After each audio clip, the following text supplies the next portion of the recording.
We're going to go ahead and roll on with Antonio Jones. Got a song, and if you've not heard Antonio sing, all right, well, I'm going to let Antonio talk for 2 minutes while we're waiting, because y'all are in for another real treat. Thank you. He kind of beat me to it with the podcast and everything like that. So make sure you guys follow, but don't only follow me. Follow Small Town Underground, Lucretia's page, and anybody else who's trying to help get the word out. This definitely is a information war, and we know that by what we see that's playing out in the media every day. I had the pleasure of hosting the Alex Jones show for an hour. I guess that was last Tuesday. Yeah. And I kind of called in on a whim, and I was actually, the story behind that is, I was at work, and I normally listen to Alex Jones, you know, try to listen to him 3 or 4 times a week or whatever, just to kind of see what's going on, what's down the stretch. So I was actually listening to Harrison's show. His show comes on just before Alex. So they were talking about a topic that I've communicated to many people in the party, and it had to do with the hyphenated Americans, the hyphenated Republicans. And what my belief is, you know, when it's time to organize an effort to get out in different communities, it's okay to organize based on race. But I just don't think that it's the best for our party to have all these hyphens in front. You got to be a so-and-so conservative, or you got to be this, you got to be that. You know, God made us all one in the image of him. And my dream would be to see a group of us, of all of us, go to the sticks together, meaning the microphone, and say, hey, no more games with that. If you join this party, you're just going to be like the next person. We're not going to be playing all of these games and subgroups and all of that, because that's the game the Democrats play. And let me tell you something. We're never going to be better at them with playing their own game of division. It's just not going to happen. So I'm calling on each and every one of you guys, when we make this initiative a formal one, to sign on to it. You know, help promote it. And what that'll do is, that'll kill that old narrative that, you know, all Republicans, they're racist and all of that. Nope. You come in this party, you're just like the guy standing next to me. You're just like the girl in the back of the room. We're all one. We're all made in the image of God. So they just happened to be talking about that subject on Harrison's show. So I picked up the phone and I was like, let me call in. So I turned off my regular radio and just was listening to it in my headphones while I worked, listening to Harrison's show. So I called in, the phone picked up, but nobody ever greeted me. So I just kept listening or whatever. I was like, maybe they'll come and, you know, give me a chance to speak or whatever. And I was just going to put my 2 cents in. So I was on hold for like an hour. And so Harrison's show actually went off and Alex Jones' show came on. So I just kept listening. And then like 5 or 10 minutes later into Alex's show, the call just dropped, hung up, and something said call back. So I called back again. I probably called back like 40 something times. And they picked up the phone and they asked me, what do you want to talk about? I said, well, this was during around the time where the election integrity was ramping up. Elon Musk was making all these tweets talking about how what happened in, I guess it was Venezuela, some South American country had just had an election, and it was talking about how the anomalies were very parallel to what happened with us in 2020 when our vote was stolen. So that was one of the topics I wanted to talk about on the Alex show, and also how I didn't feel like that, and my gut just tells me, I don't know how they make it across the line with Kamala Harris. I don't. There's a lot, and I know that the law and all of that, but we got to remember this. We're dealing with lawless people. They know what the numbers are behind the scenes, and that's why they keep prosecuting Trump, going after him, going after anybody who's trying to be after election integrity, because they know what's going on behind the wall. So when Alex picked up and said, hey, Antonio from Georgia or whatever, so I just kind of went into my spiel, and it's the first time I ever wrote notes down because I didn't want to miss anything. And he spent 15 minutes with me on a call, and he said, man, I don't spend this kind of time on a call with a person. This is probably the best call I've gotten in over a year. And so he asked me live on the air, what do you think about coming back hosting an hour for me? And I was like, yeah, I can do that. So they finally called me back. And I do believe that everything happens for a reason. You know, the timing and all of that. So I was expecting them to call me back like the following week, and they did. But they called me on a Wednesday, and I already had my show set up, and they was like, can you come on today? I didn't have any material prepared and stuff like that, so I said no. So I can't do it today. I honestly didn't think they'd call me back again after that, but they did. And just so happened, Alex Jones did this long interview with Tucker Carlson right before I did my hour. If that's not God at work, I don't know what is. And for those that watched that hour, I made sure that I spent a lot of time talking about the gospel and the foundation. Because guys, without Judeo-Christian values, we got nothing. We have nothing. So I spent a lot of time talking about that and the importance of putting a focus on changing the minds of hearts and the hearts of men. Because when we're not in those rooms and those backroom deals, we know that we need to know that representation for us respects and adores something greater than we are. And the founders were smart. This is why they tied the gospel to the Constitution. Otherwise, it's just my opinion against her opinion, against his opinion and their opinion, and then the majority rules the day. What if the majority's wrong? That's when we have a problem. So my pastor always talks about what we call the dash. Okay, what's the dash? We all have an appointed time to be born and an appointed time to die. That's obvious. Look at Will's situation.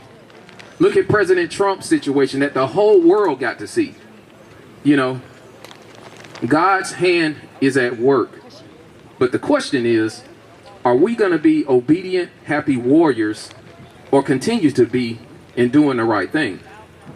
Because God knew the end of the story before the heavens and the earth was created. So this little life that we live, that dash in the middle between when you was born and when you actually die, and when we actually die, we're going to be judged on whether we were obedient, whether we were a part of the remnant and part of the restraint for all these sinful things. So when you hear people there's nothing wrong with preaching about the rapture, okay? But when you hear people saying, oh, you know, well, I just can't wait on the rapture to come so we can be out of here. What about today? God put us here to be a restraint for evil. Make no mistake about that. And to any pastor that's watching this, or that gets wind of this, we need you guys to stand up right now. Because trust and believe, the communists, there's President Trump and us standing in the way of rounding you guys up right now because they need the people to worship the government. Don't forget that. So I'm ready to do this song now. Go the distance. Make sure you guys follow me on War Room Gwinnett. War Room Gwinnett County. You can find that any social media X. If you guys have any news, information, some stuff, if you got critiques, please send them. We're pretty thick-skinned. We get messages all the time telling us about how terrible job we're doing. So, but we're an open door, and we really want to be a voice for the people. But this song is a song for the movement. I hope you guys enjoy this. The video will be playing on the screen over here, and you can go ahead and run it, Dave. And my sound guy in the back, you can balance the sounds of everything.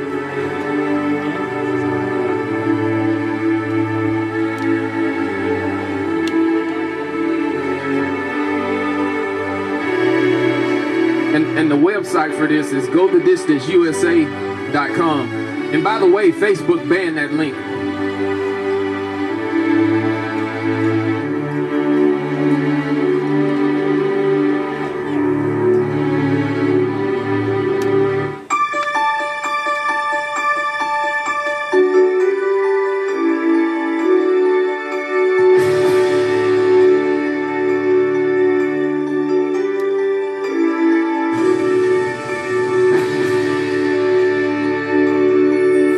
I have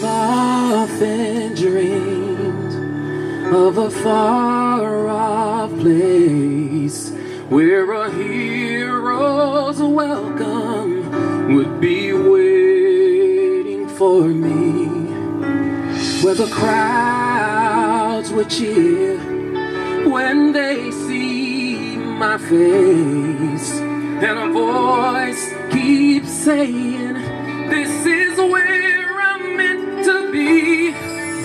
I'll be there someday. I can go the distance. I will find my way. If I can be strong, I know every mile will be worth my while. When I go the distance, I'll be right where I belong.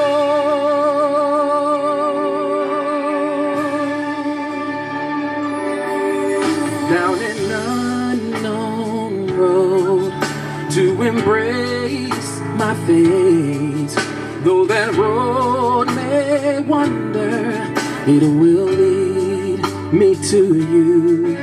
And 1,000 years would be worth the wait. It might take a lifetime, but somehow I see you through, and I won't look back. I can go the distance, and I'll stay on track. No, I won't accept defeat. It's an uphill slope, but I won't lose hope till I go the distance and my journey is complete.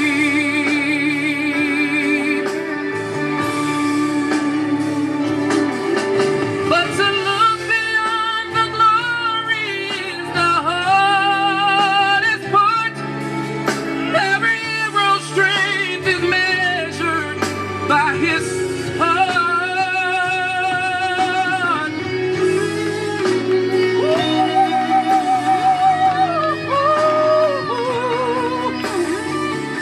If you guys ready to go the distance, let me hear you make some noise. See, this one right here is from MAGA, America First. Like a shooting star, I will go the distance. I will search the world. I will face his hearts. I don't care how far.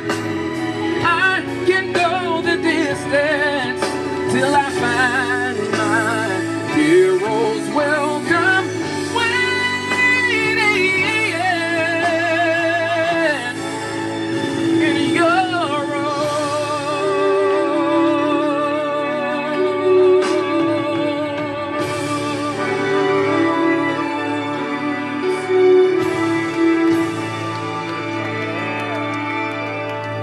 I will search the world.